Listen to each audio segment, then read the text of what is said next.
Reka mbasuhuze kandi nongere mbahe ikaze inshuti bakunzi bacu mudukurikira ku Ibendera TV umunsi ku munsi. Nizere ko aho muri hose mumerewe neza, ariko niba hari naho bitari kugenda neza ni ukwihangana. Turababwira ko abantu batari bake amarira yisutse ubwo bumvaga buhamya bw'umusore wahuye n'ibibazo wize amashuri yisumbuye mu bigo bitanu byose kubera sida. Birababaje iyi nkuru turayigarukaho. Turababwira kandi ko umunyamakuru Kayiranga Ephraim yamaze kwerekeza kuri Radio TV 10. Ngizi inkuru tugiye gusangira muri aka kanya. Gusa mbere yo kuzinjiramo munyemerere mfate akanya gatoya ambanze mbashimire. Niba ujya ufata umwanya wawe waba muto cyangwa munini ugakurikira inkuru n'ibiganiro byo ku Ibendera TV, uruba agaciro gakomeye kuri twe. Imana iguhe umugisha kandi nawe wakoze subscribe kuri channel yacu, turagushimira cyane. Mwarakoze guhitamo Ibendera TV, ariko ku rundi ruhande turanibutsa mwe mutarakora subscribe kuri channel yacu Ibendera TV kuyikora kugira ngo mureke gukomeza gucikanwa n'inkuru tubagezaho hano umunsi ku munsi. Mu gusoza turaza kubaha nimero mushobora kunyuraho niba mwifuza gutambutsa igitekerezo cyanyu ku Ibendera TV. Nitwa na Cretini Rushwa, ni ku Ibendera TV, kaze.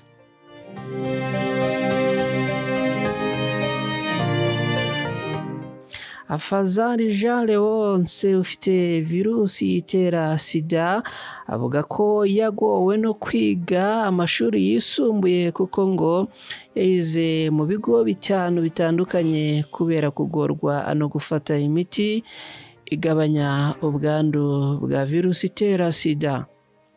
Afazari w'imyaka 25 avuga ko yamenye ko afite virusi itera sida mu mwaka w'2012 atangira kwiheba ndetse n'imiti igabanya ubukana bwayo ngo yanga akuyifata. Kwiyakira kuri we ngo byabanje kuba ikibazo gikomeye cyane. Uyu avuga ko gusa ngo yaje kwiga ntabihagarike agakomeza akugerageza. Nyuma yaho ngo yaje kurangiza amashuri abanza ajya mu yisumbuye, ari nabwo ngo yatangiye guhura n'ibibazo bikomeye.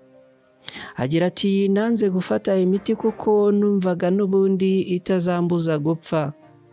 Ikindi natinyaga ni akato numvaga nzahabwa mu gihe abandi banyeshuri bagenzi banjye bazaba bamaze kumenya ko ndwaye sida. Yungamo agira ati narize ndi umuhanga, ariko ngeze mu mwaka wa 3 w'amashuri yisumbuye naje kurwara amaso. Cyari icyuririzi. Icyo gihe bongeye kumpima, ibisubizo bishimangira ako mfite virusi itera sida, nuko nemera gutangira gufata imiti igabanya ubukana. Afazari akomeza avuga ko gufata imiti ari ku ishuri byamubereye ihurizo rikomeye kuko ngo atifuzaga ko hari umenya ikibazo afite. Akomeza agira ati natangiye gufata imiti nkumva ko ngiye koroherwa, ariko ibibazo byakomeje kumbana byinshi. Narebaga kubika imiti mu banyeshuri bikanyobera, iyo nabonaga ako bamaze kumenya ibyanjye nahinduraga ishuri. Ibyo byatumye ndangiza amashuri yisumbuye nize mu bigo bitanu, mu gihe abandi bana abize muri 2 cyangwa 1 gusa. Urumva ko ntibyari binyoroheye. Icyakora uyu musore arangije kwiga ngo yahuye n'abandi bahuje ikibazo, baraganira asanga atari wenyine ndetse bituma yigarurira icyizere cyo kubaho mu buzima bwiza. Ngo yaje gushaka n'akazi arakabona, ubu akaba ari umwarimu cyangwa se umurezi. Uyu kandi ngo kugeza ubu ni umwe mu rubyiruko rushamikiye ku rugaga nyarwanda rw'abafite virusi itera sida RRP+. Uru rugaga ngo rukaba rufasha abantu kubona serivisi zituma ubuzima bwabo bukomeza kumera neza, zirimo gufata neza imiti no kubagira inama zitandukanye. uyu musore agira inama urubyiruko yo kwifata rukirinda virusi itera sida kandi ngo uwo binaniye agakoresha agakingirizo, naho ku bashakanye akabasaba kudacana inyuma kuko ngo kwirinda biruta kwivuza. Uyu musore kandi asoza ashimira leta y'u Rwanda kuba ikomeje kubafasha ndetse ikabafasha mu kubona imiti, ndetse akanagira inama abandi yuko mu gihe baramuka basanze baranduye bakwiye kugana ivuriro bagafata imiti, ubundi ubuzima bugakomeza, kwiheba bikagabanuka. Uyu musore kandi yasoza asaba abagiha akato abafite virusi itera sida kubireka kuko ngo ari umuco utari mwiza ndetse udashyigikiwe na gato. Ku munsi w'ejo akaba yari umunsi mpuzamahanga wahariwe kurwanya sida. Ibijyanye n'uyu munsi mpuzamahanga wabaye ejo hashize tariki ya 1 Ukuboza buri mwaka 2024, turaza kubigarukaho mu nkuru zacu zitaha. Reka twerekeze mu yindi nkuru. Turababwira ko abamukundaga n'abamukurikiraniraga kuri Flash FM ntibazongera kuhamwumva kuko muri iyi minsi yamaze kwerekeza kuri Radio TV 10. Umwe mu banyamakuru bafite ubunararibonye bwo gutara no gutangaza no gusesengura amakuru ya siporo mu Rwanda, Kayiranga Ephraim yerekeje kuri Radio TV 10 nyuma yo gutandukana na Ishusho TV ndetse na Flash TV yaherukagaho mu minsi yishize. Mu Kwakira mu mwaka 2024 nibwo Radio TV 10 yahuye n'ikibazo cyo gutakaza umunyamakuru Kazungu Clever wagiraga uruhare runini mu mwimerere w'ikiganiro Urukiko rw'Imikino gitambuka kuri Radio TV 10.